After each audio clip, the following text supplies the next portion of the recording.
Help, my brother's dying. An 8-year-old girl screamed from a mansion window while her 4-year-old brother burned with fever inside. The woman who was supposed to protect them refused to call a doctor. 5 miles away, a man heard the news. A man who had killed 10 people with his bare hands. A man the whole town feared. Gideon Horsey. But this isn't a story about a killer. Whoa, This is a story about a basket of eggs and the love that changed everything. Drop a like, subscribe if you are new, and comment in where you're watching from. Let's begin. The winter wind cut through Cedar Ridge, Wyoming like a blade through bone. February of 1889 brought the kind of cold that made men question their faith and mothers count their children twice before sleep. In the darkness of a back alley, Benjamin Fletcher stood perfectly still, his right hand resting on the Colt 45 at his hip, his left hand trembling against his will. Through a gap in the warped boards of a leaning cabin, he watched something that tore open wounds he thought had scarred over 5 years ago. A woman knelt on bare wooden floors. 3 children sat around a table made from shipping crates. On a chipped tin plate lay potato peelings, bread heels hard as stone, and bacon grease, scraped so thin it was nearly transparent. The lamplight flickered through the gaps in the walls, making shadows dance like ghosts across their hollow faces. The woman divided the scraps with hands that shook.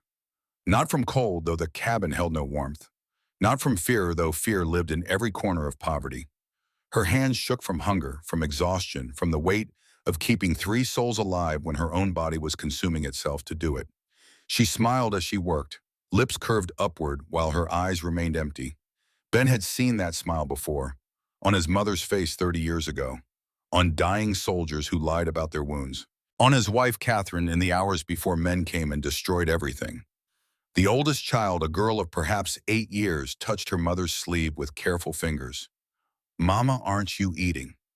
The woman's smile never wavered. Her voice carried the bright, false cheer of mothers throughout history who have lied to save their children from truth. "I had plenty earlier, sweet girl." 2 days. Ben had been watching this cabin for 2 days.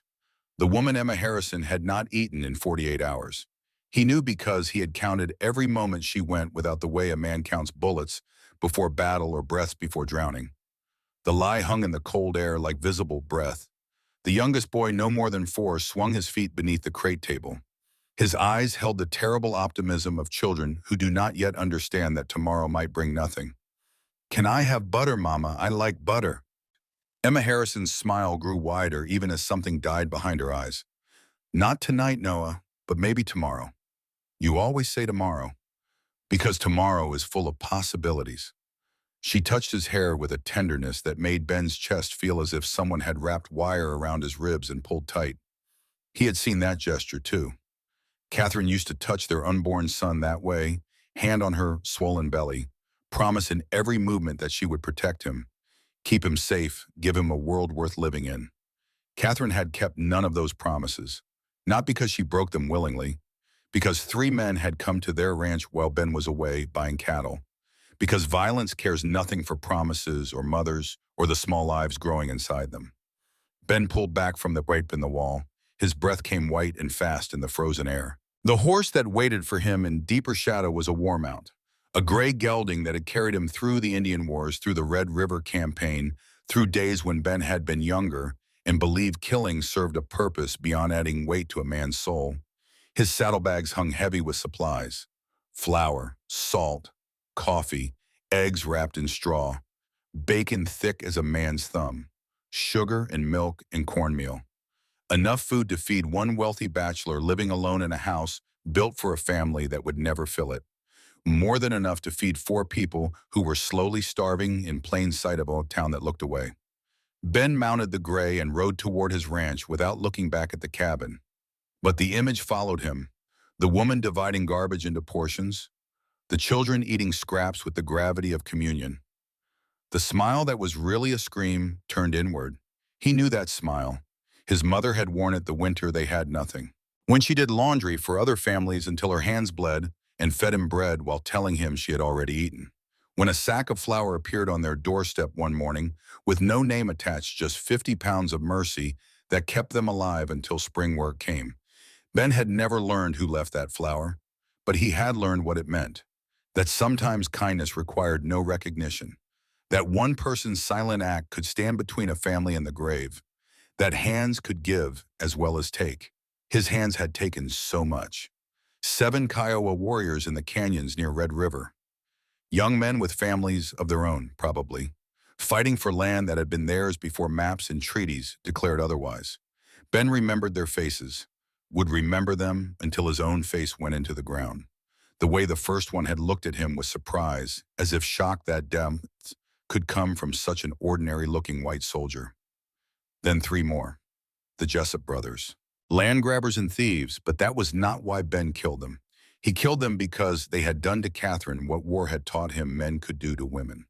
Because they had beaten her, dragged her, caused her to give birth 2 months early in a spreading pool of her own blood. Because his son Michael had lived for 2 hours, just long enough for Ben to arrive home and hold him while he died. The Jessup brothers died over 72 hours. Ben made sure of that, made sure they understood what they had taken from him, made sure their last moments stretched like Catherine's must have stretched endless and full of pain and the knowledge that no help was coming. The sheriff had found their bodies in an abandoned line shack. All 3 killed with bare hands. No guns, no mercy, just rage given form in broken bones and torn flesh. No jury in Wyoming territory would have convicted Ben.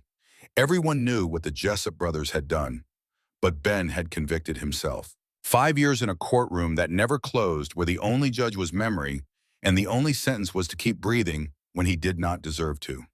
The ranch house rose against the night sky like a monument to emptiness. 8 rooms that echoed, furniture that no one sat in. A nursery with a crib Ben could not bring himself to dismantle.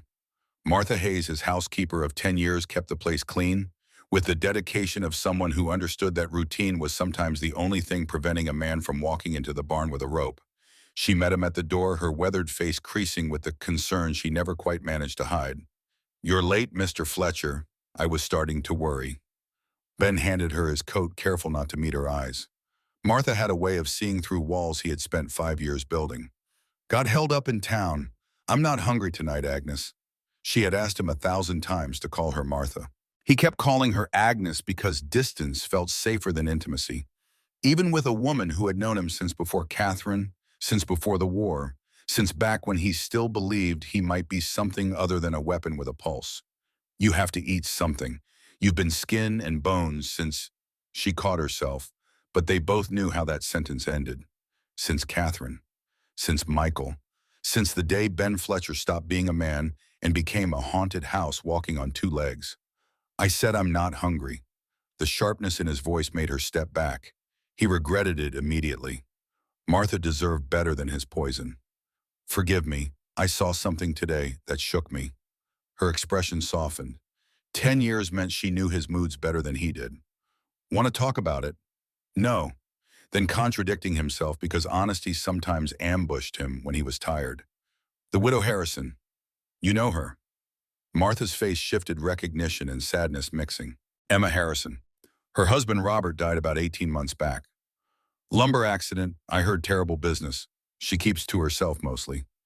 Too proud for her own good, some say." "What do you mean, too proud?" "The church ladies tried to help her after Robert died, brought baskets, offered charity. She thanked them polite, but said she was managing fine." Martha paused, measuring her next words. "Managing on scraps and stubbornness, more like. 3 children. The oldest can't be more than 8. Heard they've been going without, more often than not." Ben thought of Emma Harrison's trembling hands as she divided potato peelings, her bright smile masking starvation, her voice full of false cheer as she lied to children who trusted her absolutely. "How many children did you say?" 3, after ending. Charlotte's the oldest, maybe 8 or so. Then a boy around 6, and the youngest can't be more than 4. Martha studied his face with the careful attention of someone reading storm clouds. Why the sudden interest? No reason. He moved toward his study, that refuge of leather and whiskey and books he no longer read. "I'll take coffee in the morning, early." He did not sleep that night. Instead, he paced his study while wind rattled the windows. The memory of his mother's sacrifice haunted him. That winter they had nothing, the anonymous sack of flour that saved them. Now he had the power to be that stranger for someone else. He stopped pacing and stared out the window at stars that burned cold and distant above his prosperous land. 400 acres, cattle that numbered in the hundreds, a house that could shelter 20 people built for a family of three that never was. If he could help Emma Harrison without shaming her, without binding her with obligation or debt, he would. Not to erase his sins, nothing erased those, but perhaps to prove that hands which had taken 10 lives could still give something worth having. Before dawn, Ben rose with resolution hardening like frost in his chest. The kitchen was dark and cold when he entered. He did not bother lighting a lamp. He had lived in this house long enough to navigate it blind, and soldiers learned to move in darkness, to do necessary work when light made you a target. The largest wicker basket sat on a shelf above the pantry. Catherine's basket, the one she had used for trips to town, for gathering eggs, for filling with vegetables from a garden she never got to harvest. Ben pulled it down and began to fill it with the precision of a man following orders he had given himself. Eggs first, a dozen packed in straw, careful, so none would crack. He calculated as he worked.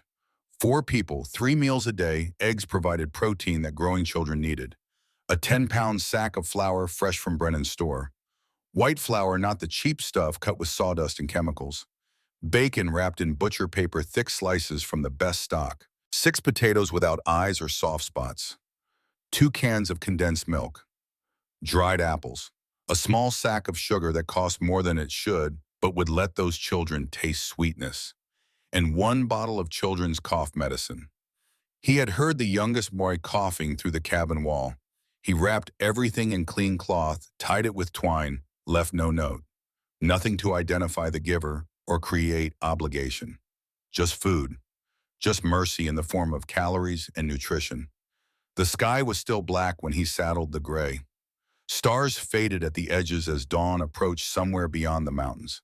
His breath clouded white in the freezing air as he rode toward town through routes he had scouted over the previous 3 days. Cedar Ridge slept. Shops stood dark windows reflecting nothing. Ben guided the gray through back alleys he had never taken before approaching Emma Harrison's cabin from the rear, where fewer eyes might see. Her chimney showed no smoke. She would be sleeping still, conserving firewood, the way she conserved everything else, stretching every resource until it screamed. The thought tightened something in Ben's chest that felt dangerously close to rage at a world that let mothers starve, while men like him had more than they could use. He dismounted in silence, boots making no sound on frozen ground. Military training. Tracking skills learned hunting Kiowa. Movement refined through necessity and survival. He placed the basket on her doorstep and adjusted the cloth so wind would not disturb it. For a moment he stood there imagining her face when she opened the door. The shock, the relief, the tears of a mother who could feed her children something more than garbage. He imagined the weight lifting from her shoulders, even if just for a day, even if just for a meal. Then he retreated before light broke the horizon, before anyone could see, before mercy could become transaction. Back at his ranch, Ben unsaddled the gray and stood in the barn as dawn painted the sky golden pink. He felt something unfamiliar stirring in his chest. Not happiness. He had forgotten what happiness felt like. Not redemption. His sins were permanent as scars. Purpose, perhaps. For the first time in 5 years, an action that meant something beyond routine and survival. A choice that might make a difference in lives that mattered. He would do it again tomorrow, and the day after, for as long as they needed, not because it absolved him. Nothing could do that. But because it was what a man should do when he saw suffering he could ease. Emma Harrison woke before dawn as she always did. The cold had settled deep into her bones during the night, and she lay still for a moment, listening to her children's breathing in the darkness. Charlotte slept curled around Noah, keeping him warm. Thomas had kicked off his thin blanket again. Emma rose quietly and tucked it back around him, her fingers brushing his forehead. Still warm, not feverish. Thank God.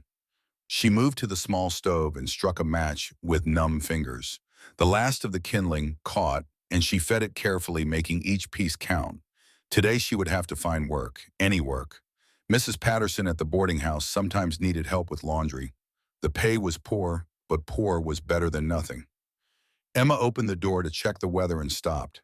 A basket sat on her doorstep. She stared at it for a long moment, not comprehending.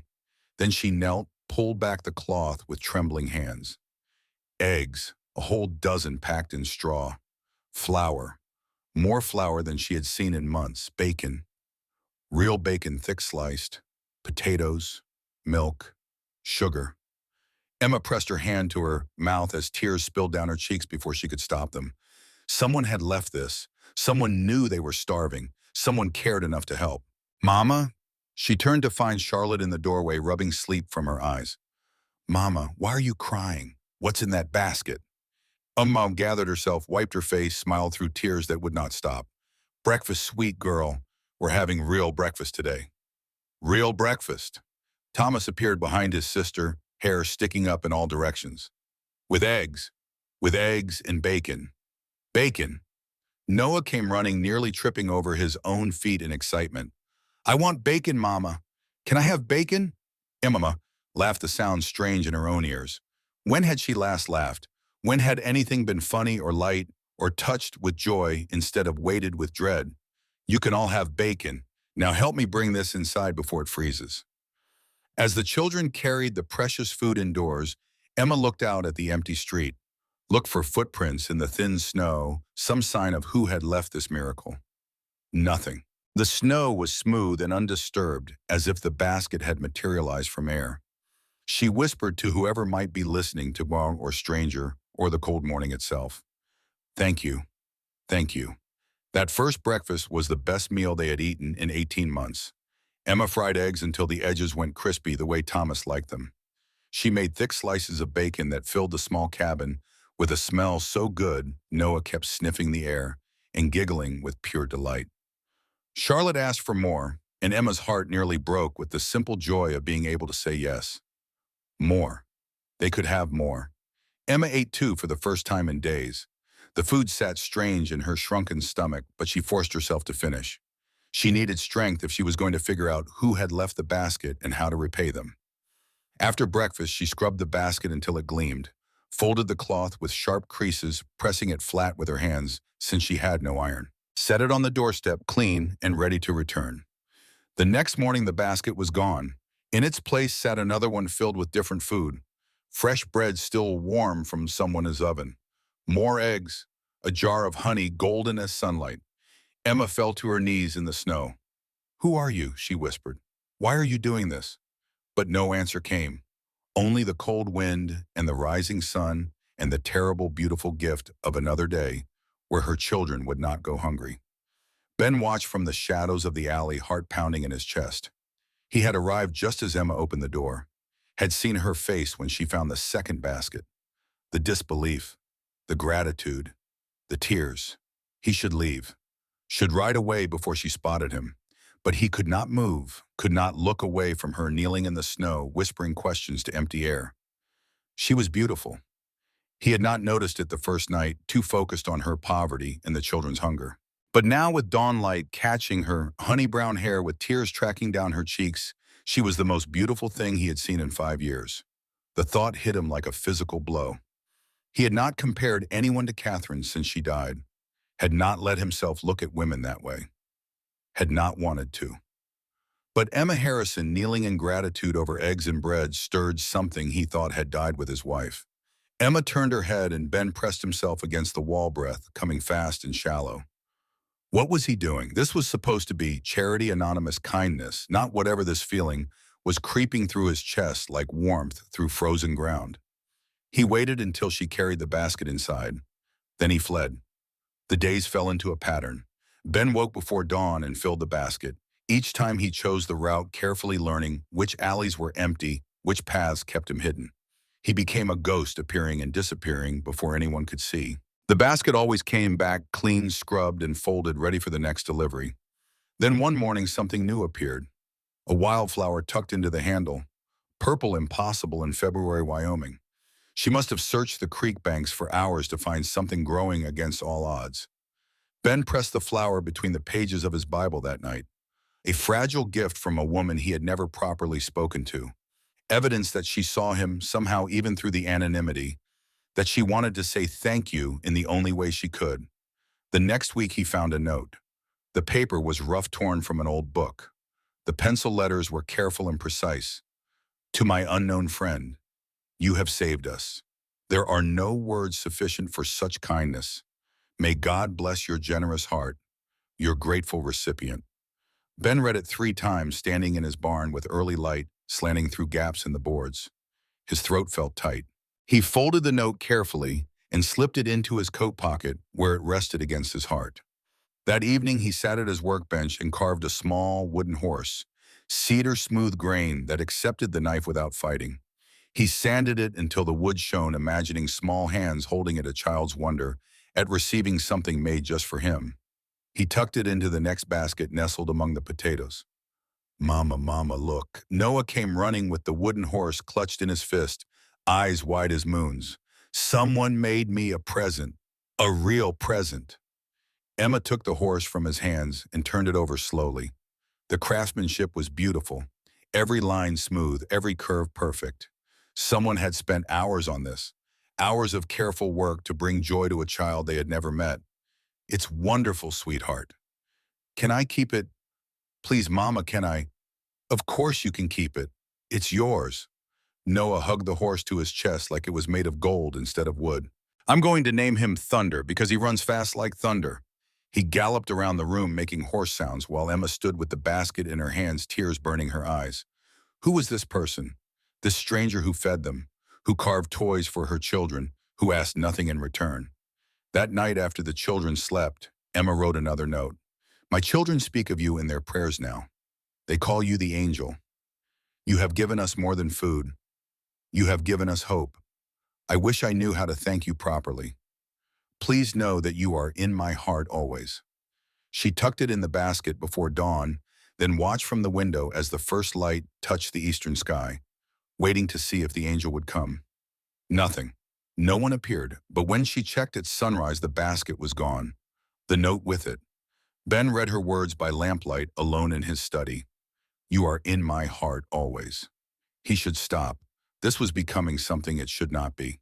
He was a widower with ghosts. She was a struggling mother with 3 children. The gap between them was wider than the prairie, but he could not stop. He started including books in the baskets. He had noticed Charlotte at church, her eyes following the Reverend's Bible lips, moving as if trying to read from 3 pews back. He wrapped a primer in oilcloth and tucked it beneath the flower.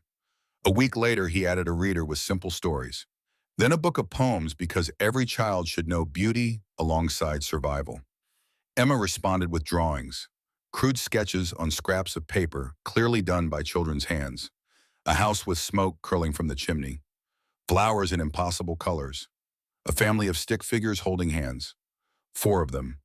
The mother in the center with arms stretched wide enough to hold everyone. Ben kept every drawing in his desk drawer. Some nights when loneliness pressed too heavy, he pulled them out and looked at them by candlelight, wondering what it might feel like to be part of that stick figure family. To be wanted instead of feared. To be seen as protector instead of killer. This is dangerous, he told himself. You're falling in love with a woman you've never spoken to. But the warning came too late. Somewhere between the first basket and watching her cry grateful tears over eggs, Ben Fletcher had started hoping again. Started imagining a future that held more than whiskey and regret. Sunday mornings he saw her at church. Emma sat in the back pew with her children scrubbed and neat despite threadbare clothes. She held her head high, accepted no pity, sang hymns in a voice clear as creek water. Ben sat near the front where wealthy ranchers were expected to sit, but he spent the entire service looking over his shoulder. Their eyes met once just for a moment. Something passed between them, something Ben could not name but felt like recognition deeper than sight. Emma looked away, first at a flush rising to her cheeks. She did not know it was him leaving the baskets, but she was praying for her unknown benefactor. He could see it in the way her lips moved during silent prayer, in the gratitude that softened her features, in the hope that had returned to eyes that had been hollow with despair. After service, Ben found reasons to linger. He talked to Reverend Clark about nothing important, shook hands with neighbors he barely knew, watched Emma gather her children and head toward home. You're staring, boss. Ben turned to find Sam Wilson, his foreman, watching him with knowing eyes. I don't know what you mean. Sure you don't. Widow Harrison's a fine-looking woman. Can't blame a man for noticing.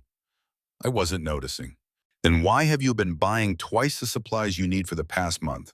Why do you ride into town before dawn every morning? Enough, Ben's voice came out harder than he intended. My business is my own. Sam raised his hands in mock surrender. Just saying, you ain't fooling nobody except maybe yourself. Ben walked away without answering, but Sam's words followed him home like dogs nipping at his heels. He should stop, before someone got hurt, before Emma learned that her angel was actually the man everyone whispered about, the killer rancher, the one who had beaten 3 men to death with his bare hands, the one whose violence was legend and whose grief had turned him into something barely human. But he could not stop, because for the first time in 5 years, Ben Fletcher woke up with a reason to keep breathing. And that reason had honey brown hair and 3 children who called him Angel when they prayed. Mr. Fletcher, you have a visitor. Martha's voice pulled Ben from his thoughts. He looked up from papers he had not been reading to find her in the doorway of his study. Who is it? Mrs. Victoria Ashford.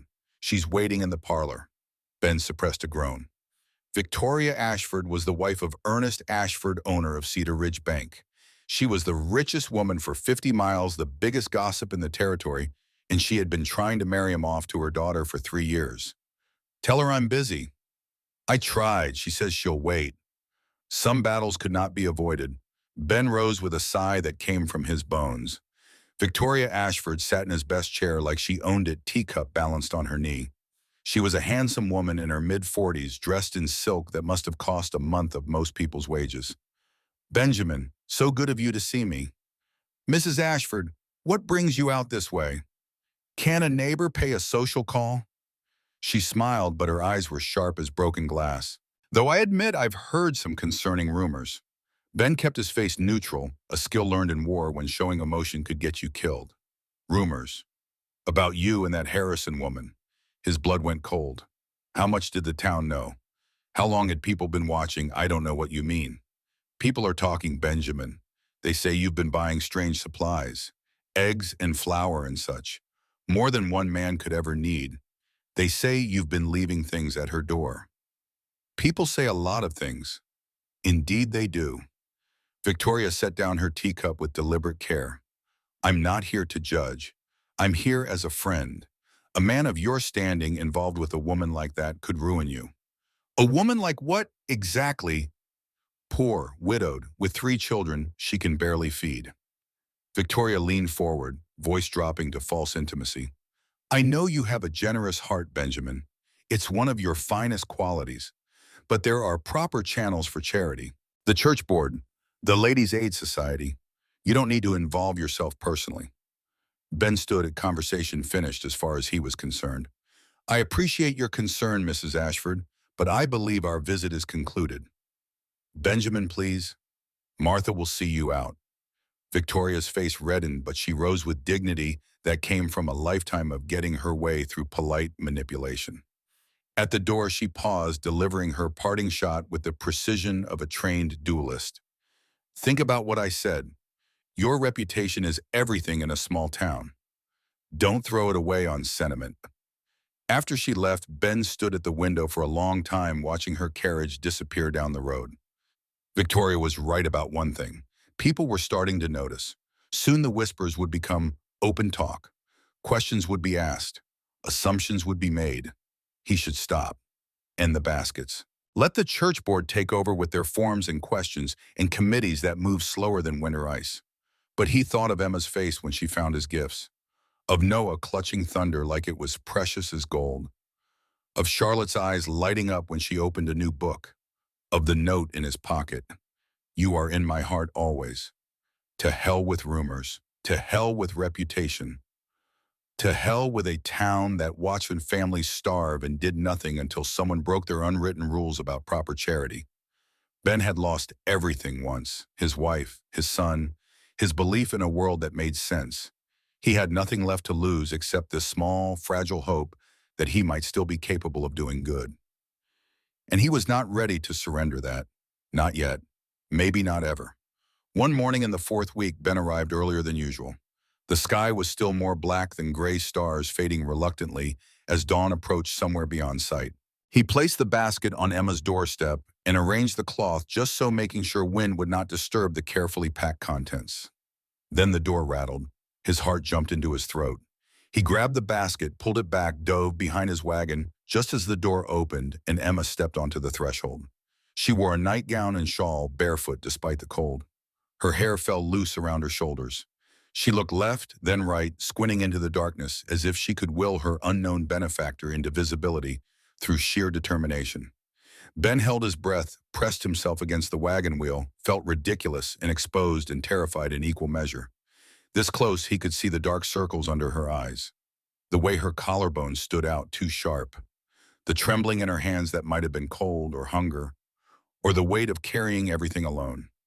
She stood there for a long moment, searching the darkness for answers it would not give. Then she bent and lifted something he had not seen. The basket from yesterday, which she had placed back on the step before sleeping, cleaned and ready. Her hands trembled as she pulled back the cloth on the new basket he had just set down seconds before. Even in dim light, he saw her face change, saw wonder and relief and something like grief all mixed together in an expression that would haunt him for the rest of his life. She pressed her hand to her heart. Tears slipped down her cheeks without sound. Her shoulders shook with the weight of relief she had been holding back for too long. Ben watched her cry silent tears of gratitude over eggs and flour and bacon. Watched her gather the basket close like it was precious as gold. Watched her struggle under burdens he could ease but never truly lift, because poverty was not just lack of food, but lack of choice, lack of power, lack of everything that made life feel like living instead of just not dying. She was not charity anymore, not an abstract good deed or a way to balance cosmic ledgers. She was Emma, a woman who worked herself ragged to keep her children fed, who taught them their letters by lamplight, who made threadbare clothes look neat through sheer force of will and determination. She was magnificent, and watching her cry over simple groceries made something crack open in Ben's chest that he had sealed shut 5 years ago when he buried his wife and son. Emma carried the basket inside, closing the door soft behind her. Ben stayed crouched behind his wagon until his legs cramped, making sure she would not come back out and find him there like some kind of stalker or thief. When he finally stood, the sky had lightened to gray. Birds started their morning songs. He rode home as the sun rose and everything looked different. The fear he had been holding that his help might shame her, that he was overstepping, that this was just duty burned away like morning fog. He was not helping anymore out of Christian obligation or childhood memory or guilt about 10 dead men. Somewhere between the first basket and watching her cry grateful tears in her doorway, Ben Fletcher had fallen completely in love with Emma Harrison. The thought should have terrified him. Instead, it felt like the first honest thing he had let himself feel in years. Like coming back to life after being dead so long, he forgot what breathing felt like. That evening, he sat on his porch watching the sunset paint the sky in shades of blood and gold. Spring was coming slowly, ice breaking, the world beginning to wake from winter sleep. Maybe hearts could thaw too.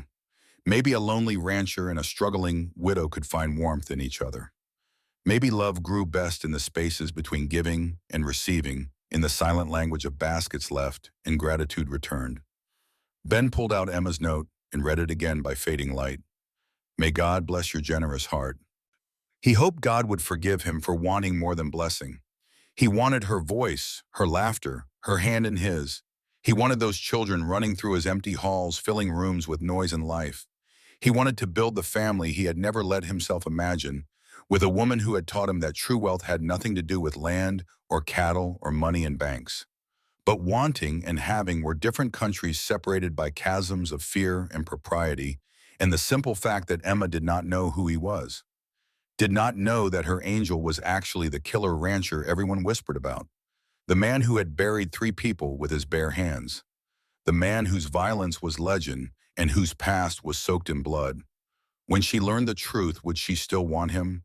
Or would she do what any sensible woman would do and protect her children from a man who knew 10 different ways to kill and had used all of them? The basket sat on Ben's kitchen table like an accusation. 4 in the morning, lamp burning low, coffee going cold in his cup. He had been staring at it for an hour, unable to move, unable to think past the fear coiling in his gut like a rattlesnake preparing to strike. Inside that basket, returned clean as always, was a note. He had not read it yet, had not touched it, because once he read it, everything would change. The comfortable distance he had maintained, the safety of anonymity, the ability to help without consequence, all of it would end. His hands shook as he reached for the folded paper tucked into the handle where yesterday a wildflower had been. The handwriting was the same as previous notes, careful pencil on rough paper torn from a book spine. But this time his name appeared in the first line. That Sunday at church, Emma watched Benjamin Fletcher more carefully than before, the way his eyes found her across the congregation. The calluses on his hands when he shook the Reverend's hand, craftsman's hands like those that had carved thunder. The timing of his arrivals in town always before dawn. Small details assembled into certainty. The wealthy rancher with more food than he could use. The man everyone whispered about, but who looked at her children with something like longing. She knew. I know who you are now. I know what people say. I know what you've done. But I also know what you're doing for us. Thank you, Benjamin. Emma. The world tilted. Ben read the words again, then a third time, searching for condemnation or fear, or the reasonable rejection any woman should feel toward a man with his history. But all he found was gratitude, and his name, and hers. She knew. Somehow Emma had learned that her anonymous angel was actually Benjamin Fletcher, the wealthy rancher everyone whispered about. The killer. The widower who had gone mad with grief and beaten 3 men to death in an abandoned line shack. The man whose violence was legend and whose darkness ran deep as mine shaft. And she was thanking him. Ben stood abruptly, chair scraping against wood floor loud in the pre-dawn silence. He paced to the window and back-trapped energy seeking outlet. Every instinct screamed to run, saddle the gray and ride to Cheyenne or Denver or San Francisco. Disappear before Emma's gratitude turned to fear, before she realized what a mistake it was to let a man like him anywhere near her children. But running solved nothing.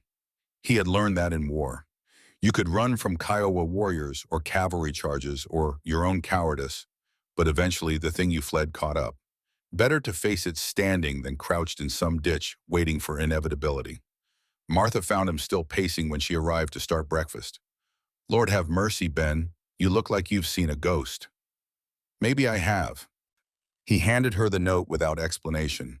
She read it quickly, eyes widening. She knows it's you. Apparently. What are you going to do? I don't know. Martha set the note on the table with the care of someone handling explosives. You could stop, leave one last basket with a note saying circumstances have changed. She'd understand. Would she? Or you could do what you should have done weeks ago, talk to her, like a man instead of a ghost. The suggestion landed like a punch. Talk to Emma, face to face, no more hiding behind darkness and anonymous gifts. No more pretending he was just a charitable stranger instead of a lonely man falling in love. She'd refuse me. Maybe, or maybe she'd surprise you. I'm not what she needs, Martha. I'm broken in ways that don't heal. So is she, widowed, poor, starving. You think she's whole? Martha's voice gentled. Maybe broken people fit together better than whole ones. Maybe the cracks let the light through. Ben wanted to believe that. Wanted to imagine that 2 people damaged by loss could build something stronger than either could alone. But wanting did not make it true. He picked up the note again, studying Emma's handwriting. The way she formed his name with deliberate care. The signature, just Emma, as if that one word contained everything necessary. I'll think about it. Don't think too long. Woman like that won't wait forever. After Martha left to start her morning work, Ben sat alone with his coffee and his fear in Emma's note. The basket needed filling. Dawn was coming. Soon it would be time to ride into town and leave supplies on her doorstep like he had every morning for a month. But this time would be different. This time she knew who he was, and he needed to decide whether to disappear like smoke or step into the light and risk everything on the chance that broken could be enough.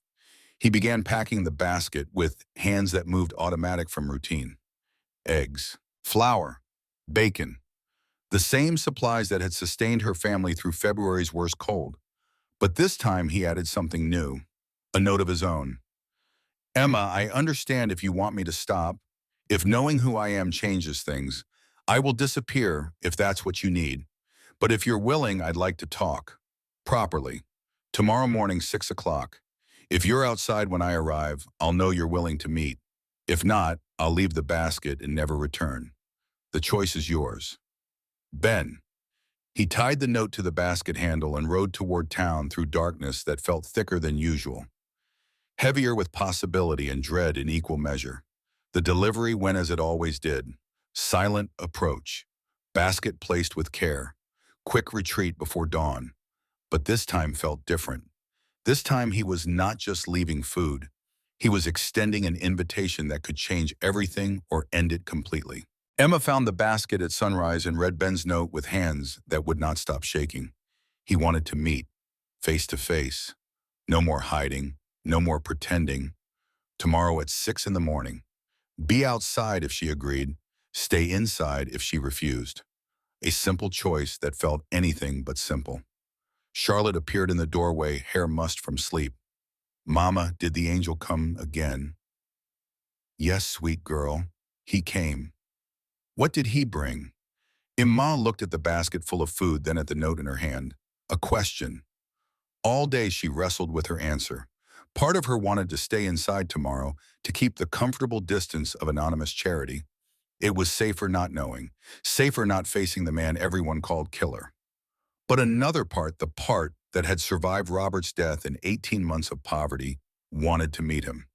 Wanted to look into the eyes of someone who had seen her at her lowest and helped anyway. Who had carved toys for children he had never met. Who had restored her hope when she thought it was gone forever. By evening, she had decided. The next morning, Emma woke at 5:30 and dressed in her best clothes. The dress was still patched in places, still showed every mend and repair, but it was clean and she wore it with as much dignity as silk and lace. She combed her hair until it shone, pinched her cheeks for color, took a breath deep enough to hurt. At 5:55, she stepped outside into cold dawn air and waited. Ben saw her from 100 yards away. Standing on her porch in a faded blue dress, arms wrapped around herself against the cold chin, lifted like she was facing execution instead of conversation. She had come. She was willing to meet. His heart hammered so hard he thought it might crack ribs. Every instinct screamed to turn the horse and flee. But he had not survived war and grief and 5 years of guilt by giving in to fear. He dismounted and approached on foot, leading the gray, removed his hat, kept his hands visible, and movements slow like he was approaching a wild animal that might bolt. "Mrs. Harrison." "Mr. Fletcher." Silence stretched between them, heavy with everything unsaid. They stood 10 feet apart, studying each other in the gray light before sunrise. Emma saw a tall man gone lean from work and grief hair, black shot through with premature silver at the temples, a scar running from jaw to collarbone. Eyes that had seen too much and hands that bore calluses from labor and violence both. Ben saw a woman barely holding on, thin from hunger, but standing straight, hair the color of honey, in weak light eyes green as creek water in spring. Beautiful not despite her poverty, but because of how she wore it with dignity instead of shame. "I imagine you have questions," Ben said finally. "A few. I'll answer anything you want to know." "Why wow? Why what? Why help us? Why the baskets? Why me?" The question cut straight to bone. Ben looked away, searching for words adequate to explain guilt and grief, and the desperate need to prove that hands which had killed could also give life. "Because I couldn't save my family. But maybe I could save yours." Emma studied him with the careful attention of someone reading a map in dim light. "I heard what happened to your wife. I'm sure you heard a lot of things. I heard you killed the men who did it. That's true. Did it help the revenge?" No one had ever asked him that. They assumed, they judged, they whispered, but no one asked whether vengeance had accomplished anything beyond adding weight to a soul already carrying too much. No, it didn't bring them back, didn't ease the pain, just added more blood to my hands. Then why do it? Because I needed them to hurt like I was hurting. Because I was angry at what's on in the world and myself. Because I didn't know what else to do and with all that rage except turn it outward and destroy the things that destroyed me. And now I'm just tired. Tired of being angry. Tired of being alone. Tired of waking up every morning wondering why I'm still breathing when they're not. Emma stepped closer, close enough that he could see gold flecks in her green eyes, smell soap and bread, and something indefinable that was just her. "I'm not afraid of you, Mr. Fletcher. Maybe you should be. I've killed 10 men. In war and in defense of your family. That's not the same as murder. Isn't it? No, murder is killing for gain or pleasure. You killed to survive and to protect. That's what soldiers do. What fathers do. what any man would do if he loved someone enough. The words settled over him like absolution he did not deserve but desperately wanted. Emma saw past the violence to the motive, saw the difference between a killer and a man forced to kill. No one had given him that grace before. Not the town, not himself. "You're kinder than I deserve, Mrs. Harrison." Maybe, or maybe I see someone trying to be better than his worst moment. God, she was beautiful. Not just her face, but the way she thought, the way she refused to accept easy answers or simple judgments. The way she looked at a broken man and saw a possibility instead of just fractures. "I should go. Your children will wake soon and wonder where you are." "Wait," Emma touched his arm. First physical contact. Her hands small and work roughened against his sleeve. Electric current ran from point of contact straight to his chest. "I don't want you to stop. The baskets. I need them. We need them." "I know. But I also don't want charity built on lies. If you're going to help us, I want to know you. Really know you." "What are you proposing?" "Have coffee with me tomorrow morning and the day after. Get to know each other properly instead of through notes and gifts.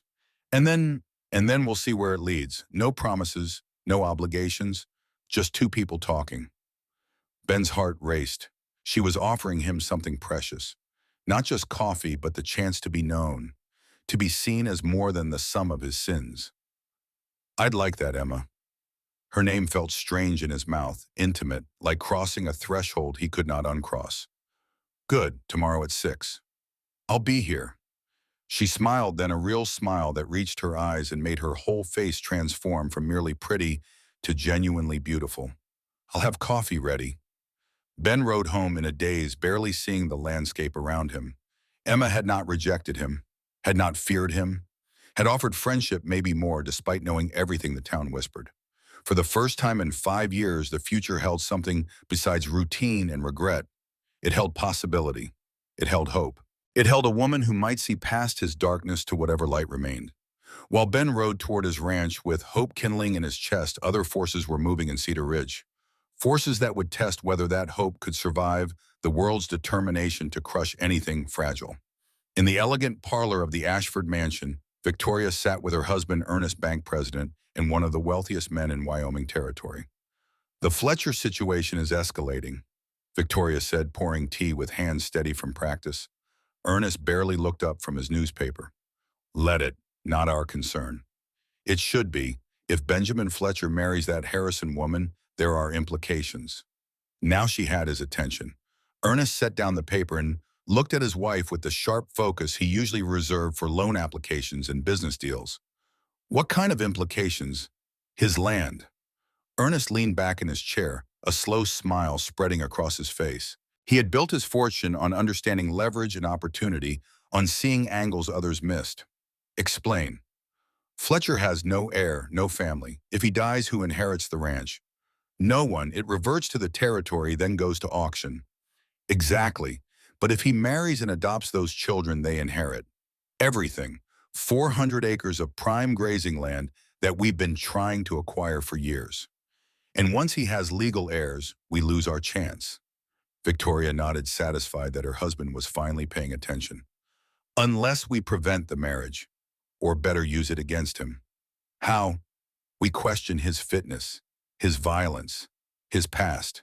Make the town believe Benjamin Fletcher is dangerous. When he becomes desperate to prove otherwise, we offer a deal." "What kind of deal?" "He signs over land rights in exchange for the town's approval, for the right to marry without judgment, for his new family to be accepted." Ernest stood and walked to the window, hands clasped behind his back, mind working through possibilities and profits. "It could work, but we'd need legal pressure, something official to make him vulnerable." "I've been thinking about that. The children.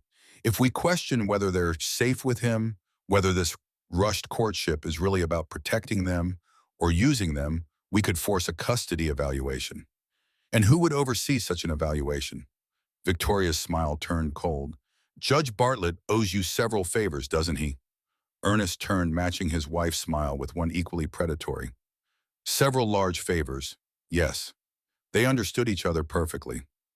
Marriage built not on love, but on mutual ambition and the shared understanding that power mattered more than sentiment. They made an effective team, Victoria controlling the social landscape, Ernest controlling the economic. Together, they could apply pressure from multiple directions until even a man as stubborn as Benjamin Fletcher broke. I'll speak with Hamilton, Ernest said. Say what legal mechanisms exist for questioning custody. You work the social angle. Make sure everyone in town knows about Fletcher's violence, his instability, the danger he might pose. Consider it done. And Victoria, Ernest paused at the door. Don't underestimate Fletcher. He's killed before. Push too hard, he might kill again. All the better. If he acts out, it proves our point. Either way, we win. The next morning, Ben arrived at Emma's cabin at precisely 6 o'clock. She was waiting with coffee, already poured steam rising from chipped cups that had seen better days. They sat at her crate table and talked. Awkwardly at first, like strangers forced together at a funeral. But gradually the stiffness eased. Ben told her about Catherine. Not just her death, but what she had been like alive. Her laugh, her garden, the way she hummed while cooking, the dreams they had shared for the ranch and the family they would build. Emma listened without judgment, letting him speak grief he had kept locked inside for years. Then she told him about Robert, about the secret money sent to his mother back east, about feeling betrayed even as she mourned, about the terrible anger that came with grief, the rage at being left alone with children and debts and no way forward. I blamed him for a long time, Emma admitted, for dying, for lying, for choosing his mother over his wife and children. It felt like he cared more about her approval than our survival. That's not fair to you, Ben said. A husband's first duty is to his wife and children. I know, but knowing doesn't stop the feeling. They understood each other's anger. Both had loved people who left. Both carried resentment alongside grief. Both were trying to figure out how to live in the after, how to build something new when the old was ashes. By the third morning, the children joined them for breakfast. Charlotte asked Ben about his ranch, eyes wide at descriptions of cattle and horses and land that stretched to the horizon. Thomas asked quiet questions about ranching work, absorbing information like a student taking notes. Noah mostly showed off Thunder, making the wooden horse gallop across the table while explaining its various adventures. Ben found himself laughing, actually laughing. The sound felt rusty from disuse, but good, like muscles remembering their purpose after long atrophy. After the children went outside to play, Emma turned serious. What are we doing, Ben? I don't know, but I don't want to stop. Neither do I, but people are talking more than ever. If you keep coming here, if we keep this up, the talk will get worse. Let them talk. It's different for you. You're a man. Your reputation survives gossip. Mine doesn't. Ben reached across the table and took her hand. First deliberate touch, palm to palm, calluses meeting calluses. Then we make it official. We stop sneaking around and court properly. Openly. So everyone knows my intentions are honorable. Ben, we've known each other less than 2 weeks. I've been watching you for 2 months. I know you're strong, smart, a good mother. I know you don't give up when things get hard. I know you make your children laugh even when you're falling apart. I know enough. That's not love. That's observation. Maybe it could become love, given time. Emma looked at him with those green eyes that saw too much and missed nothing. Ask me again in a month. If you still feel the same, I'll give you an answer. Deal. They shook on it like business partners instead of potential lovers, but the touch lingered longer than necessary, and the air between them felt charged with possibility. That afternoon, everything changed. A knock came at Emma's door while the children napped and she was mending torn clothes by weak sunlight. She opened it to find Howard Pierce, her landlord, standing on the porch with an expression that mixed business with barely concealed pleasure. Mrs. Harrison. Mr. Pierce, I'm afraid I have some unfortunate news. Your rent is 3 months behind. I know. I've been trying to catch up. Mrs. Patterson said she might have laundry work next week and I could earn enough to make a payment. I'm not interested in partial payments anymore. I need the full amount. $90. You have 1 week. Emma's vision swam. $90 might as well be 90,000. Please, I have children. Where would we go? That's not my concern. 1 week, Mrs. Harrison. After that, I'll have the sheriff remove you if necessary. He tipped his hat with mock politeness and walked away, leaving Emma standing in her doorway, with a world that had just collapsed around her. Charlotte emerged from the bedroom, sleep-mussed and worried. "Mama, what's wrong?" "Nothing, sweet girl. Everything's fine." The lie tasted bitter. Nothing was fine. In 7 days, they would be homeless. Emma had survived hunger and cold and loneliness. But this felt different, final, like standing at the edge of a cliff with nowhere to go but down. That evening, she rode a borrowed horse to Ben's ranch, not to ask for money. She had too much pride for that, but to warn him, to tell him that whatever they were building together was about to become impossible because she and her children would be scattered to wherever charity could find room. Martha answered the door with surprise and concern mixing on her weathered face. "Mrs. Harrison, is everything all right? I need to speak with Mr. Fletcher. Is he available?" Ben appeared before Martha could answer, taking in Emma's pale face and trembling hands with alarm that went straight to action. "What happened? Can we talk privately?" They walked to the porch where evening light painted everything gold and red beautiful in a way that made Emma's news feel even worse by contrast. "Pierce gave me an eviction notice. 1 week to pay $90 or we're out." "I'll pay it." "No. Emma, I have the money. It's nothing to me. It's everything to me. If you pay it, the whole town will say I'm selling myself to you, that I'm using my children as leverage to trap a wealthy man. I don't care what they say. I do, for my children's sake. They have to live here, go to school here, grow up here. What happens when everyone thinks their mother is a whore?" The word hung between them, ugly and brutal. Ben's hands clenched into fists, violence rising automatic before he forced it down. "Then what do you want me to do? Watch you lose your home? I want you to let me handle it. I'll find work. I'll earn the money." "In 1 week, Emma, be realistic." "I'm always realistic. I don't have the luxury of anything else." Her voice cracked and tears started falling before she could stop them. Ben pulled her into his arms without thinking, just instinct and need to comfort overwhelming every other consideration. She resisted for half a second, then collapsed against him, sobbing into his shirt while he held her and wished violence could solve this the way it solved problems in war. But you could not shoot poverty, could not stab eviction notices, could not beat homelessness to death with your bare hands. "I'm going to pay your rent," Ben said quietly. "Not as charity, as a loan. You pay me back however you can. Take years if you need to."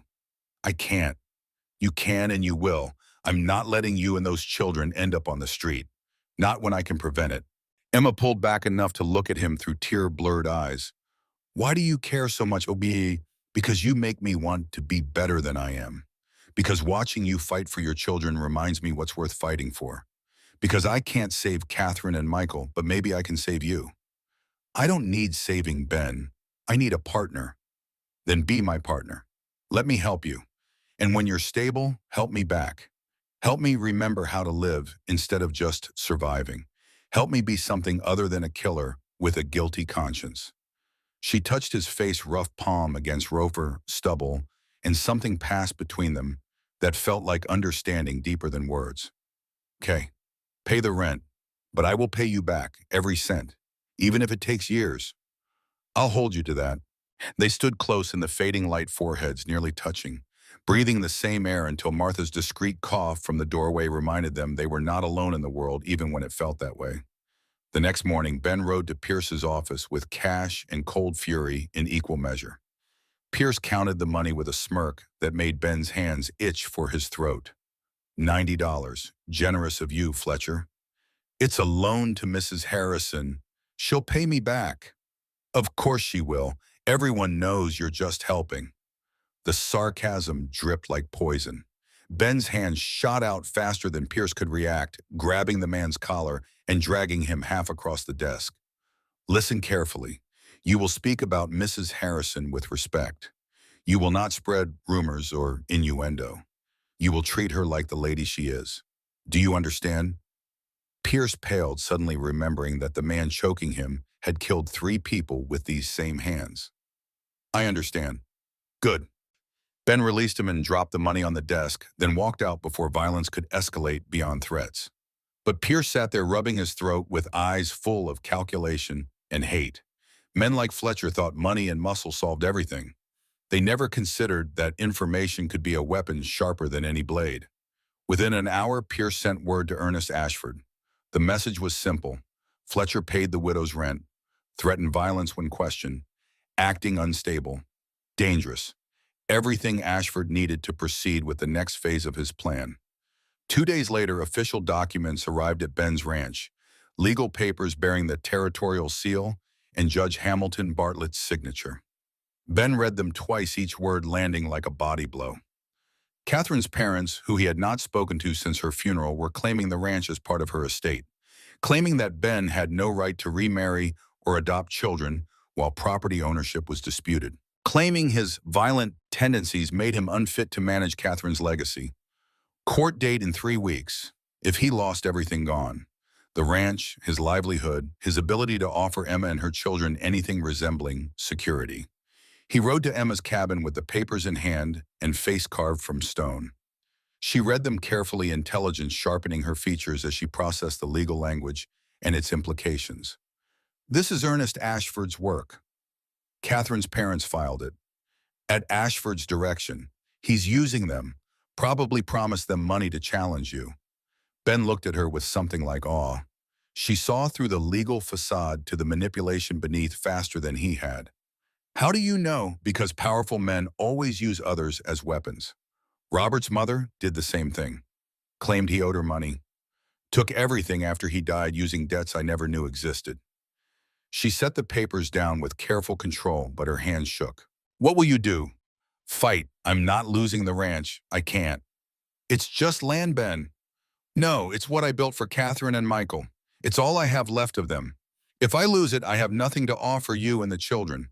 No way to protect you. No future worth having.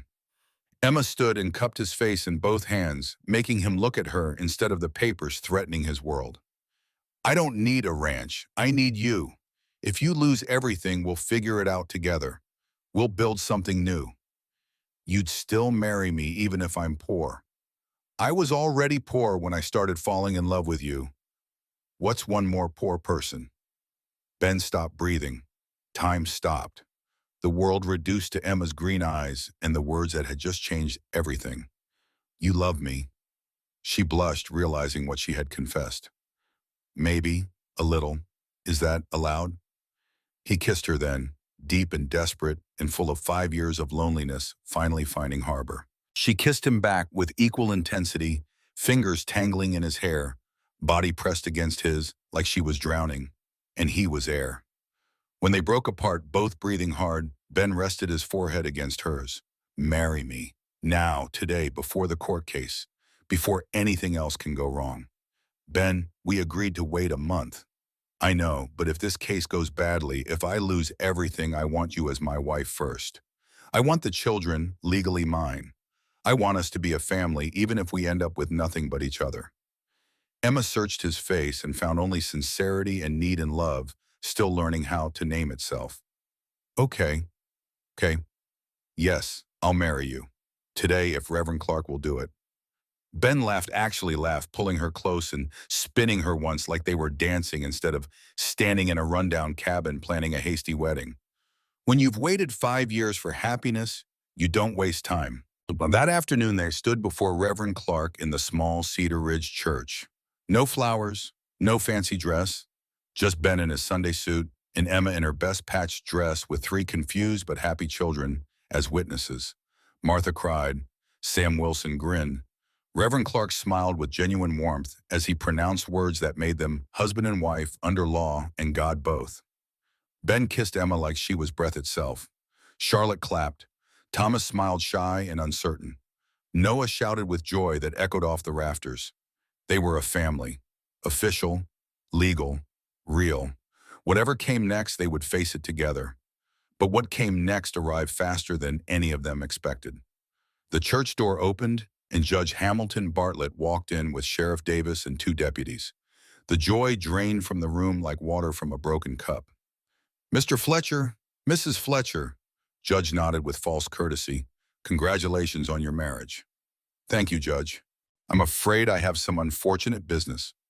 The court case regarding your property has been expedited due to your sudden marriage. What? Why, Co? Catherine's estate representatives claim you married specifically to circumvent inheritance law, that you're using the children as pawns in a property dispute.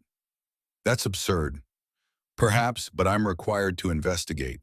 Furthermore, concerns have been raised about the children's welfare. Emma's blood went cold. Everything in her screamed danger. What concerns? That they're being used in a property dispute, that their safety may be at risk in a household with a documented history of violence. Ben stepped forward, and Sheriff Davis's hand moved to his gun-unconscious reflex to perceive threat. You're questioning my ability to care for them. I'm not. The court is. As of now, I'm ordering temporary custody evaluation. The children will remain in neutral third-party care until the hearing.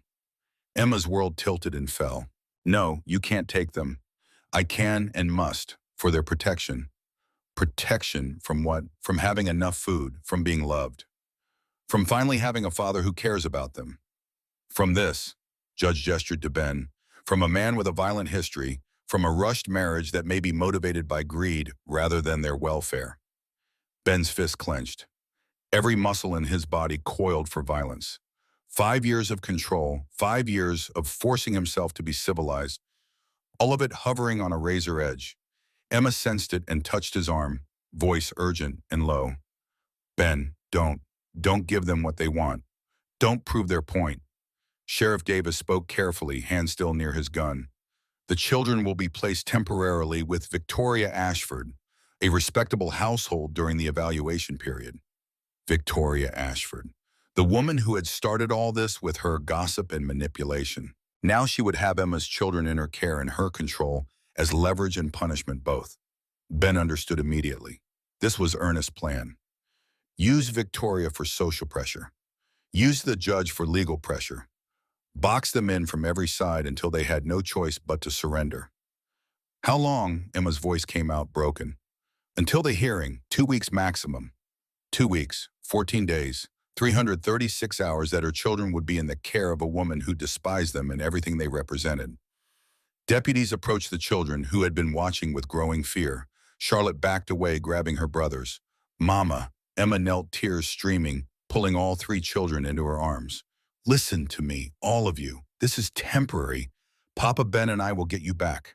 I promise. I promise. No, Noah clung to her neck. I want to stay with you.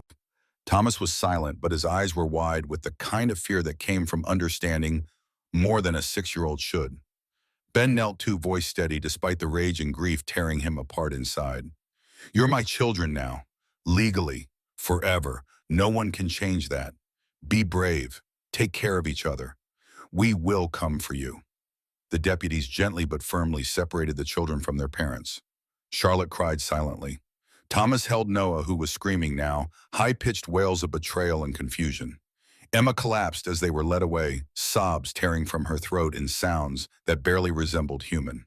Ben caught her, held her, watched his children disappear through the church door into a wagon that would take them to the Ashford mansion. To Victoria's care. To being used as weapons against the people who loved them most. The worst sound Ben had ever heard. Worse than gunfire. Worse than dying soldiers. Worse than Catherine's last rattling breath. His children screaming for him while he stood powerless to stop it. Martha and Sam tried to offer comfort, but there was no comfort to give. Reverend Clark stood helpless, trapped between law and morality. Judge Bartlett left without another word, duty discharged, conscience apparently clear. After everyone else left, Ben and Emma remained in the empty church. Emma wept until she had no tears left. Ben sat rigid, every muscle locked, fighting the violence that roared through him like wildfire. I'll kill them, he said finally. Voice flat, dead. I'll kill Pierce and Ashford and Bartlett, all of them. No. Emma grabbed his face, made him look at her. No, Ben. Those children need you alive and free, not dead or in prison. They took our children. I know, and we'll get them back, legally, through the system. The system is broken.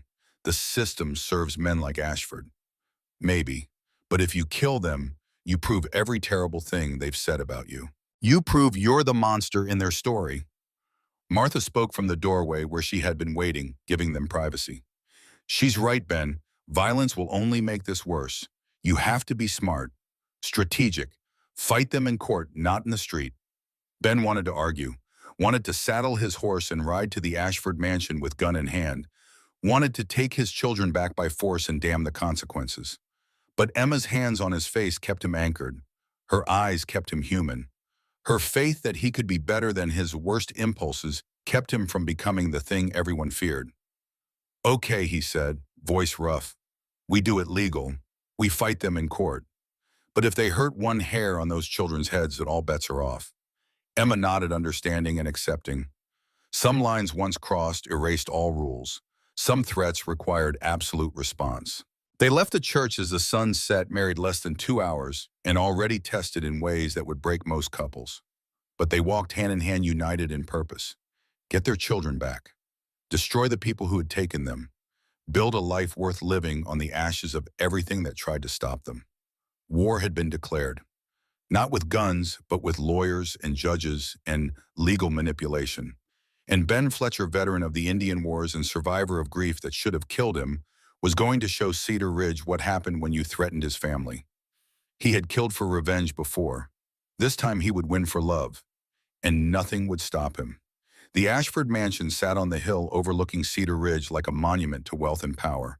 3 stories of whitewashed wood and glass windows that caught the sun and threw it back in blinding flashes. Inside those walls, Charlotte Harrison tried not to let fear show on her 8-year-old face. They had been separated the first night. 3 rooms on the 3rd floor, small and sparse, and nothing like the warm, crowded cabin where they used to sleep close enough to hear each other breathe. Charlotte lay awake listening for Thomas and Noah through walls that were too thick, too solid, built to keep people apart instead of together. Victoria Ashford had smiled when she showed them their quarters, a smile that never touched her eyes cold as creek water in January. You'll stay here until your mother and that man prove they're fit. House rules are simple. No noise, no running, no leaving your rooms without permission. Charlotte wanted to say that Ben was not that man he was. Papa Ben, he was family. But something in Victoria's face warned her that contradicting would make things worse. So she nodded and took Noah's hand and tried to be brave like Mama taught her. By the 3rd day, Noah stopped eating, said his throat hurt. Charlotte told Victoria but received only dismissal. He's fine, just being fussy because he's in a strange place. No, he's really sick. He needs medicine. Don't contradict me, child. I know better than you. Charlotte bit her tongue hard enough to taste copper, but Noah got worse. Fever climbing, skin going pale. The cough that had been minor becoming deep and wet, pulling from his chest in sounds that scared her. She tried again on the 4th day. Please, Mrs. Ashford, Noah needs a doctor. He needs discipline. Crying for attention won't work here. He's not crying for attention. He's sick. Victoria's hand moved faster than Charlotte could dodge. The slap echoed in the big house, sharp and cruel. Charlotte's cheek burned, but she refused to cry, refused to give this woman the satisfaction. You will speak when spoken to and not before. Do you understand? Charlotte nodded, hand pressed to her stinging face, hatred blooming in her chest like poison flowers. That night, she whispered to Thomas through the thin wall between their rooms. Noah's getting worse. We have to tell someone. Who? They don't listen to us. Papa Ben would listen. Papa Ben can't get to us, not without breaking the law. Silence filled with the sound of Noah coughing in the next room, wet and desperate. Maybe that's okay, Charlotte said finally. Maybe some laws deserve to be broken. On the 5th morning, Noah collapsed during breakfast. Just fell from his chair like a puppet with cut strings, body hitting the floor with a sound that made Charlotte scream. Victoria stood frozen, face draining of color, as she realized this was real. This was serious. This could ruin everything if the child died in her care. Get a doctor, Charlotte screamed. Get a doctor now. I'll send for the physician. Now, not later now. But Victoria hesitated because a doctor would see that Noah had been neglected, would see that this protective care was actually endangerment, would testify that Victoria Ashford had let a child sicken nearly to death because she cared more about winning than about life. She could lose control, lose the leverage, lose everything. So she stalled. I'll send a servant to fetch him. Charlotte saw the calculation in Victoria's eyes.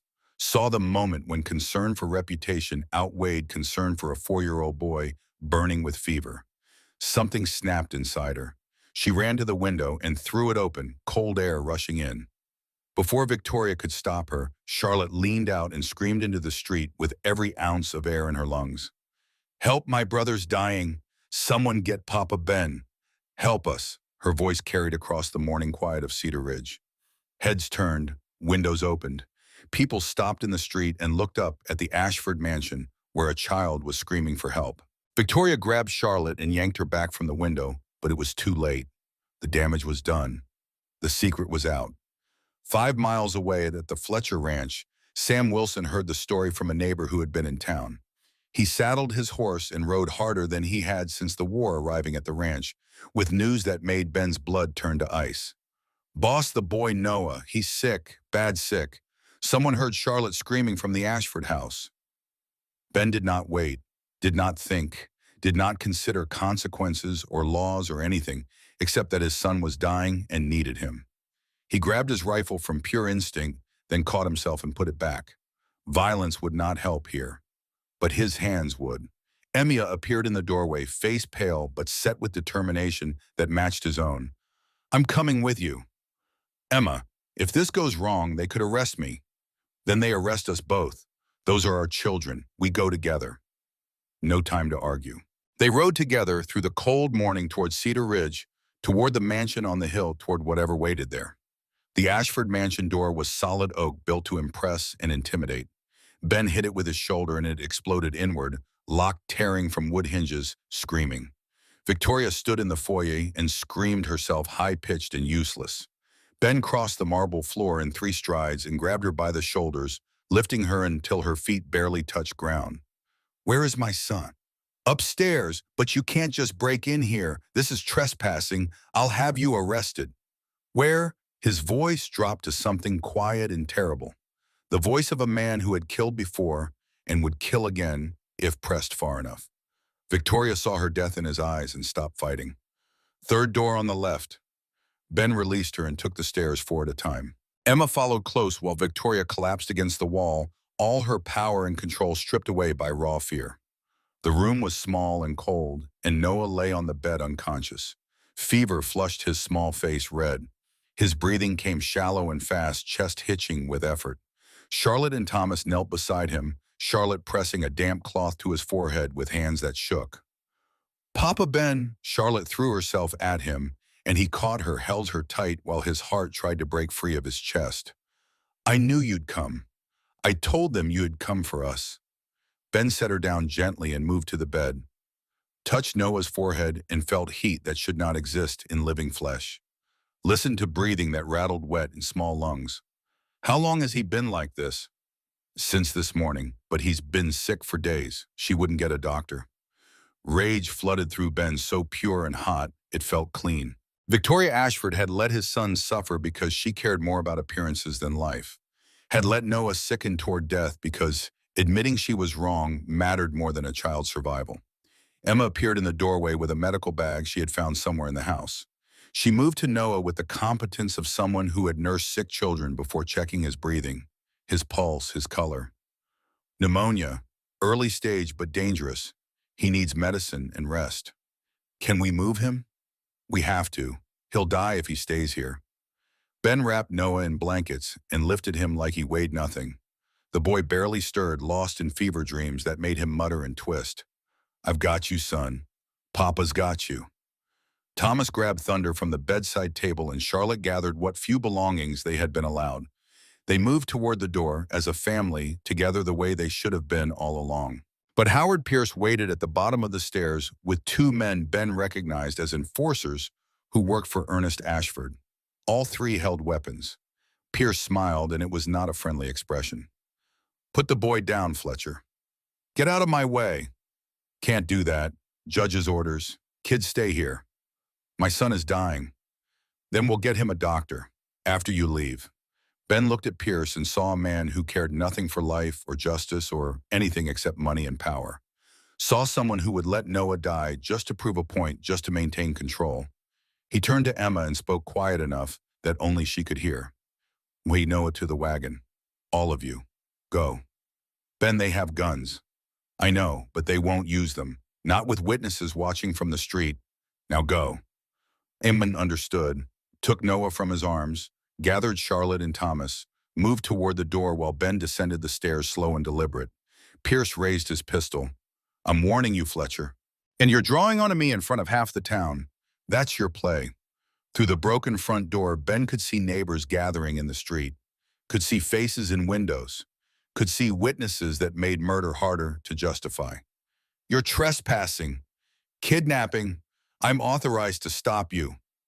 With lethal force against an unarmed man, try explaining that to the sheriff. Pierce hesitated, uncertainty flickering across his face. Ben used that hesitation. He moved. Military training and 5 years of ranch work and instincts, honed sharp by survival, all came together in violence that was controlled, precise, and utterly devastating. Ben disarmed Pierce in 2 seconds. The pistol clattered across marble floor, while Pierce clutched his wrist where Ben had bent it, past breaking. Before the 2 enforcers could react, Ben was on them. First man swung wild. Ben blocked and countered with an elbow to the face that shattered the enforcer's nose in a spray of blood and cartilage. Second man pulled a knife and slashed, catching Ben's forearm in a cut that burned and bled. Ben did not slow down. He caught the knife hand and twisted until bones snapped like dry wood. The enforcer screamed and dropped. Ben kicked his legs out from under him, and the man went down hard, head bouncing off marble. Pierce scrambled for his gun. Ben stomped on his hand with enough force to break bones. Pierce's scream joined the enforcers in a chorus of pain that echoed through the big house. 15 seconds. That was all it took. 3 men on the ground groaning and bleeding. Ben standing over them with blood running down his arm and death in his eyes. Martha Hayes stood in the doorway. She had followed from the ranch, arriving just in time to witness everything. Oh, Ben, what have you done? What he had to. What any father would do. What the law said was wrong, but morality demanded. Sheriff Davis arrived 10 minutes later with deputies and expressions that ranged from grim to sympathetic. He took in the scene with the tired eyes of a man who had seen too much and understood more than he wanted to. Benjamin Fletcher, you're under arrest for assault and trespassing. My son needed help. I know, but you broke the law doing it. You understand I have to take you in. Ben nodded. He had known this was coming the moment he kicked in that door, had accepted it as the price of saving Noah. Can I see my son first, make sure he's getting help? Sheriff looked at Emma standing by the wagon with Noah wrapped in her arms and 3 deputies already summoning the town doctor. 5 minutes. Ben walked to his family. Emma's eyes were red, but she was not crying. Charlotte and Thomas clung to her skirt. Noah lay limp in her arms, barely breathing. Doctor's coming, Emma said. He'll be okay. We'll all be okay. I have to go with the sheriff. I know. Get a lawyer. Theodore Morrison in Cheyenne. Sam knows him. Tell him everything. Ben, they could send you to prison for this. I know, but at least our son will live. He kissed her forehead and touched each child's face, memorizing them, in case these were the last moments of freedom he had for a long time. Then he turned to Sheriff Davis and held out his wrists. Let's go. The doctor arrived as they were loading Ben into the wagon. He examined Noah quickly, listening to lungs checking fever, his face growing darker with each finding. This child has severe pneumonia. Another day without treatment, and he would have died. He looked at Victoria Ashford standing in her doorway, face pale and shocked. You had custody of him, and you denied medical care. I was going to send for you. I just needed time to... To what? Let him die. You're coming with me to give a statement. Sheriff Davis added Victoria to his growing list of arrests. She protested all the way to the wagon, voice shrill with indignation that rang hollow against the evidence of her cruelty. The trial happened faster than Ben expected. 2 separate cases running parallel. Criminal charges against Ben for assault and trespassing. Civil charges related to the ranch and Catherine's estate. And new charges against Victoria for child endangerment. Theodore Morrison arrived from Cheyenne with a reputation for winning impossible cases and a mind sharp as broken glass. He listened to Ben's story without judgment, taking notes in precise handwriting. This is going to be close. You assaulted 3 men, broke into private property, took children against a court order. To save my son's life. I believe you. The question is whether a jury will. What are our chances? 50-50. May be better if the doctor's testimony is strong. If he confirms the child would have died self-defense and defense of others might apply. And if not, 5 to 10 years in territorial prison. Emma sat beside Ben in the small office, hand gripping as tight enough to hurt. Charlotte and Thomas waited outside with Martha. Noah was recovering at the ranch under the doctor's care, fever finally broken after 3 days of medicine and watchful nursing. "What about Victoria?" Emma asked. "What happens to her?" "She'll face child endangerment charges. If convicted, she'll never be allowed near children again. Might face jail time depending on how the judge feels." "And the ranch case, Ernest Ashford's claim?" Morrison's expression turned predatory. "That's where things get interesting. I've been investigating Ernest's background, found some irregularities in how he acquired several properties, loans that should not have been approved, foreclosures that happened suspiciously fast. He's corrupt, deeply, and I think I can prove it, which means the claim against your ranch is likely fraudulent, filed under false pretenses using Catherine's parents as puppets." For the first time since the arrest, Ben felt something like hope. "Can you win both cases?" "The criminal case depends on the jury, but the civil case, yes, I can destroy Ernest Ashford, and I'm going to enjoy doing it." The criminal trial came first. The courtroom was packed. Everyone in Cedar Ridge wanted to see whether the killer rancher would go to prison or walk free. Victoria's social circle sat in judgment. Sam and Martha sat in support. Emma held Charlotte and Thomas close, while Noah stayed home, still too weak. The prosecutor laid out the case with clinical precision. Ben had broken into the Ashford home, had assaulted 3 men with enough violence to send all 3 to the doctor, had taken children against direct court order. The law exists to protect us from men like Benjamin Fletcher, men who believe might makes right, who think violence solves problems. We cannot allow vigilantism, no matter how sympathetic the cause. Then Morrison stood for the defense. "The prosecutor is correct that law matters, but so does justice, and sometimes rarely the two conflict." He called the doctor first. "In your medical opinion, what would have happened to Noah Harrison if he had not received treatment when he did?" The doctor's voice was clear and firm. "He would have died. Pneumonia at that stage in a child that young without antibiotics or proper care, fatal within 24 to 48 hours. And Mrs. Ashford had been informed of his condition, according to the children's testimony repeatedly, for days. But she denied medical care." "Yes. So Mr. Fletcher had a choice. Let his son die while following legal process, or break the law to save a life." The prosecutor objected, but the point was made.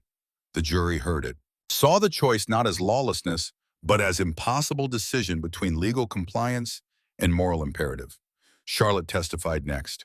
8 years old in a dress borrowed from Martha Hare, braided, neat voice steady despite the crowd watching. "Mrs. Ashford wouldn't listen when I said Noah was sick. She said he was being fussy. But he wasn't fussy, he was dying. What did you do?" "I screamed out the window, for Papa Ben, because I knew he would come. I knew he wouldn't leave us there, even though coming meant breaking the law. Papa Ben says some things matter more than laws, like family, like love, like not letting people die when you can save them." The courtroom sat silent. Morrison let the words hang there, let the jury absorb the simple truth from a child's mouth. The prosecutor tried to recover with Pierce's testimony.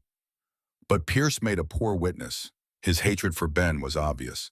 His willingness to let Noah die rather than lose control was evident in every defensive answer. The jury deliberated for 3 hours. When they returned, the foreman stood and read the verdict in a voice that shook slightly. "On the charge of assault, we find the defendant not guilty. On the charge of trespassing, we find the defendant not guilty." The courtroom erupted, half in cheers, half in outrage. Judge Montgomery banged her gavel until order was restored. "Mr. Fletcher, you are free to go. This court finds that your actions, while technically illegal, were justified under the doctrine of defense of others in imminent danger." She leaned forward, voice stern. "However, do not mistake this verdict for approval of vigilantism. You were fortunate that the circumstances were extraordinary. Do not test this court's patience again." "Yes, Your Honor." Ben walked free. Emma met him outside the courthouse with all three children. Noah still pale but smiling, and they held each other while Solder Ridge watched and judged and whispered. But Ben did not care about whispers anymore. His family was whole. His son was alive. The law had bent toward justice for once instead of breaking against it. The civil trial was shorter and more brutal.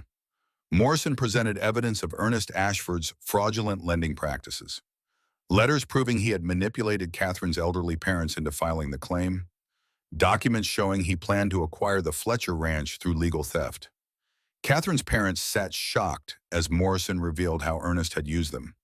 How he had promised them $5,000 to file a claim they knew was false. How he had planned to acquire the property and give them nothing. Judge Montgomery's fury was cold and precise. Mr. Ashford, you have committed fraud against this court and manipulated elderly citizens for personal gain. The claim against the Fletcher Ranch is dismissed with prejudice. Furthermore, I am referring this matter to the territorial attorney for potential criminal prosecution.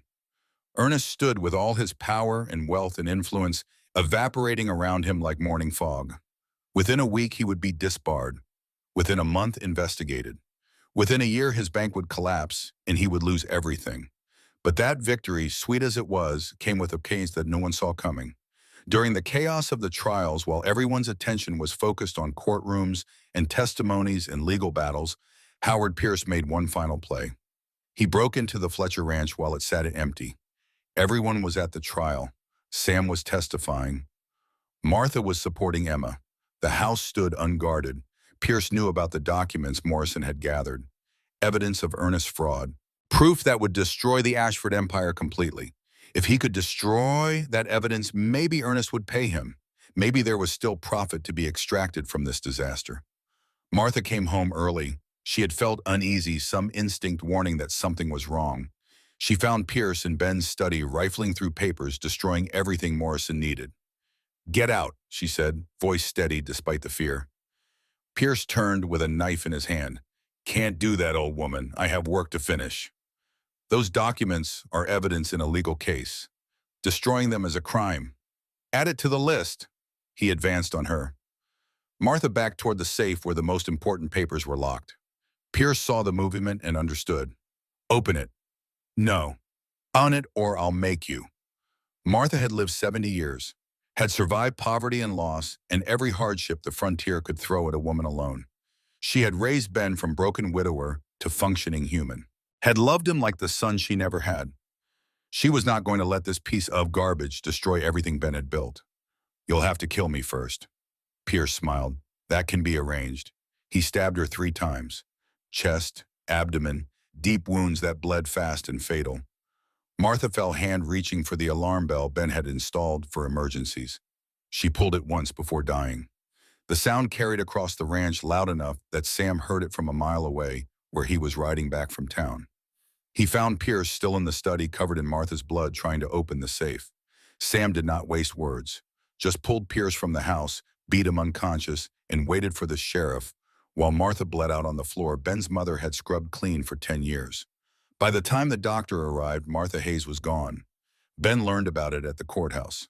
Sam burst through the doors during closing arguments in the civil case, face gray and voice breaking. "Boss, it's Martha." The world stopped. Ben knew from Sam's expression, knew before words were spoken, knew in the way you know when someone you love is gone, when the world suddenly has a hole in it that nothing will ever fill. Pierce broke in. She tried to stop him. "She's dead." The courtroom disappeared. Sound went distant and strange. Ben stood and crossed to Sam in a daze, unable to process, unable to accept. "Where is he?" "Sheriff has him. Caught him red-handed with the knife." Ben turned toward the door. Emma caught his arm. "Ben, don't. He killed Martha." "I know, and he'll hang for it, but not by your hand." Ben looked at her and saw fear. Not of him. For him. Fear that if he went after Pierce now, he would become the monster everyone believed him to be.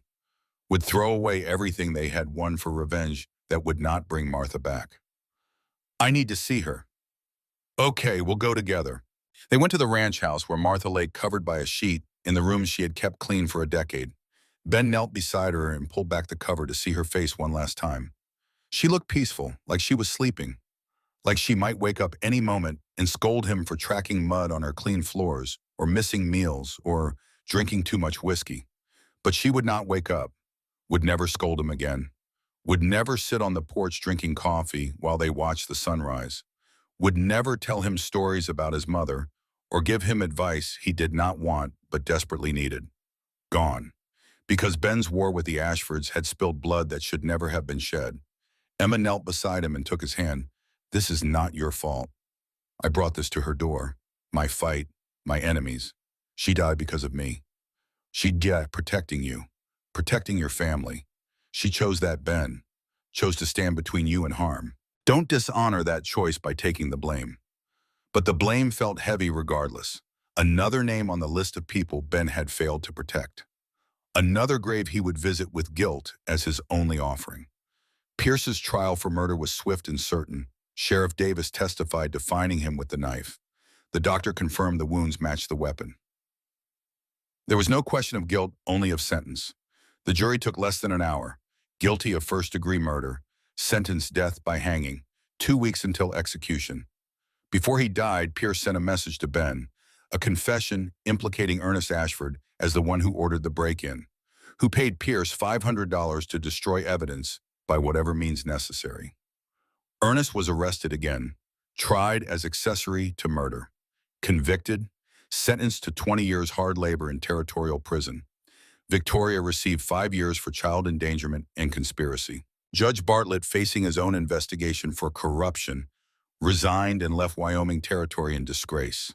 The villain system that had seemed so powerful, so untouchable, collapsed completely. But it did not feel like victory, not with Martha's grave fresh on the hill and her absence echoing through every room of the ranch house. The day of Pierce's execution came gray and cold. Ben stood outside the prison with Emma beside him. Watching was not required, but Ben felt he owed it to Martha to see justice served.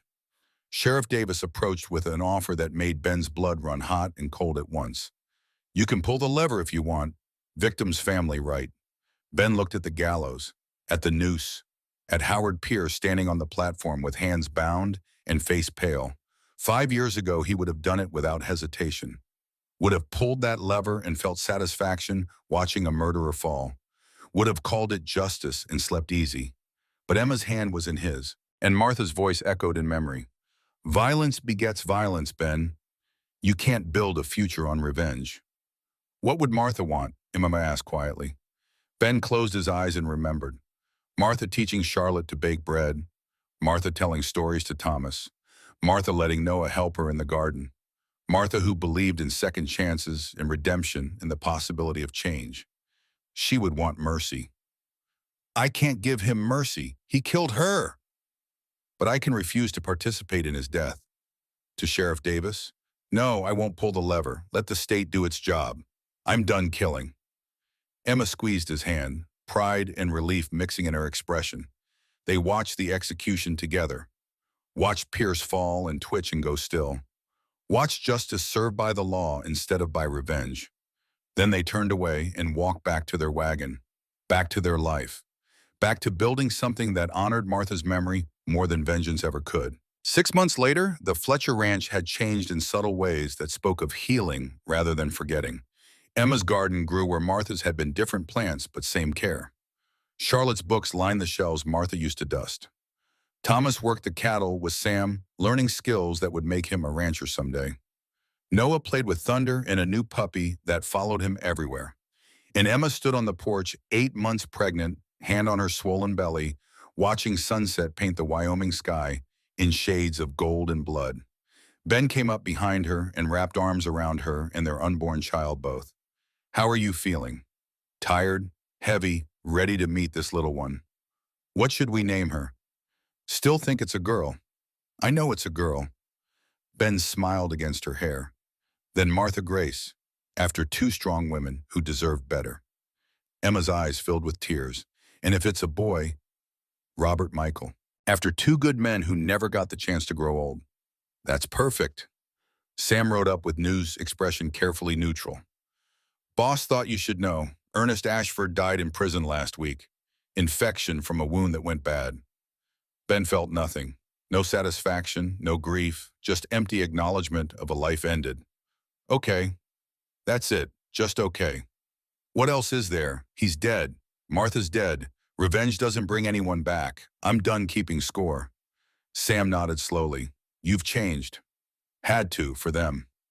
Ben looked at his family, at Charlotte reading on the porch steps, at Thomas and Noah playing in the yard, at Hemima carrying their future in her body. Can't be a killer and a father. Had to choose. 2 weeks later, Emma went into labor as the sun rose over the ranch. The birth was long and difficult, but she was strong and stubborn and refused to give up. Martha Grace Fletcher came into the world screaming with healthy lungs and a full head of dark hair. Ben held her in the nursery he had built 5 years ago for Michael, feeling the weight of history and hope mixed together in 5 pounds of new life. Emma lay exhausted in their bed hair, damp with sweat, face pale but smiling. She's beautiful. She's perfect. They're all perfect. Charlotte, Thomas, and Noah crowded around to see their new sister. Noah was most excited, chattering about how he would teach her to ride horses when she was bigger. Ben looked at his family, at Emma recovering from bringing new life into the world, at 3 children who called him Papa, at a baby girl named for the woman who had saved him more times than he could count. This was redemption, not in grand gestures or dramatic moments, but in ordinary morning light, in children's laughter, in a wife's steady presence, in the choice to build rather than destroy. 3 years later, the Fletcher Ranch had grown prosperous beyond even Ben's careful planning.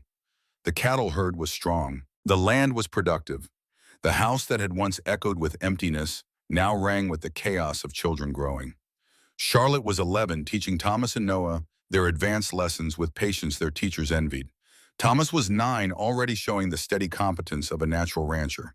Noah was 7, still carrying thunder everywhere, but now riding real horses with the confidence of someone born to it. Martha Grace was 3, talking in full sentences and following her brothers around with determination to do everything they did. And Emma was pregnant again, due in the spring. Ben and Emma sat on the porch, watching the sunset paint familiar patterns across the skirting.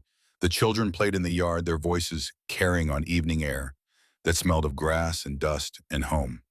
We did it, Emma said quietly. Did what? Built something good out of all that pain. Ben looked at the life they had created, at children who were loved and safe, at land that was productive in theirs, at a marriage that had survived trials that would have broken weaker bonds. Martha would be proud. Catherine, too. You think so? I think they would both want you happy. And you are, aren't you? Yes, for the first time in 8 years, yes. Charlotte called from the yard. Papa, come see what Tommy built. A miniature barn for Martha Grace's toy horses, carefully constructed with the attention to detail that Thomas brought to everything. Good craftsmanship, son. Thomas beamed with pride that made Ben's chest feel too tight. Noah added his request. Can we build a real barn next spring for more horses? Maybe, we'll see. Martha Grace toddled over and raised her arms. Up, Papa. Ben lifted her and she giggled, wrapping small arms around his neck. Emma watched from the porch, hand on her belly, feeling the baby kick. This was what they had fought for, what Martha had died protecting, what made all the struggle and pain and loss worth surviving.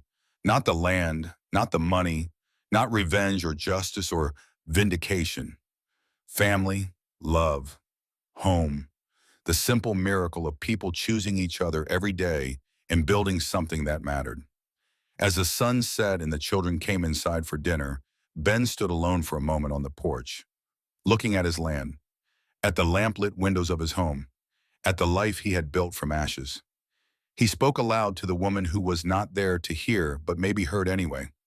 Thank you, Martha, for everything, for staying when I was broken, for believing I could be better, for giving your life to protect this family.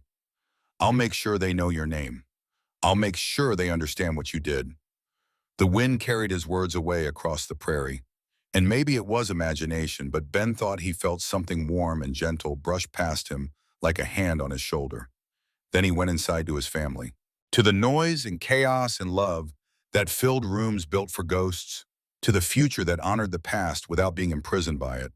He was Benjamin Fletcher, former soldier, former killer, Former widower who had thought his life was over at 32. Now he was something better. Husband, father, builder of a life that mattered. And for the first time since Catherine died, that was enough. More than enough. It was everything.